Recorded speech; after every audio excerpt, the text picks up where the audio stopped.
আসসালামু আলাইকুম। তো কেমন আছেন সবাই? এই যে দেখতে পাচ্ছেন, আমি গতকালকে দেখাইছিলাম আমার রেইন লিলিগুলোর কুড়ি আসছিল। এই দুইটাতে কি সুন্দর ফুল হয়েছে দেখতে পাচ্ছেন, খুব সুন্দর লাগতেছে।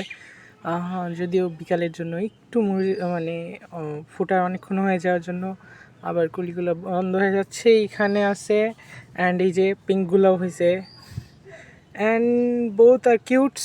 আমি হ্যান্ড পলিনেশন করে দিয়েছি, মানে এটার থেকে এইভাবে ট্যাপ করলে, এই যে ট্যাপ করার কারণে এইখানে আমার হাতে দেখতে পাচ্ছেন হয়তো বা ফোকাসে আসতেছে না। সো আমার হাতে কিন্তু এখানে রেণুগুলা লাগে আছে, মানে হলুদ হয়ে আছে হালকা। যদি যদিও বা আমি দেখাতে পারলাম না, কারণ আমার ফোন ক্যামেরা দিয়ে করা। তো সো এটার সাথেই যে আমি হ্যান্ড পলিনেশন করে দিলাম। সো দেখা যাক এইটার কালার আর এইটার কালার মিলে কি হয়। সবাই দোয়া করবেন। আর এই যে একটা বীজ হয়েছে। সো আজকের মতো এইটুকুই, দেখা হবে আবার কোনো ভিডিওতে। আসসালামু আলাইকুম।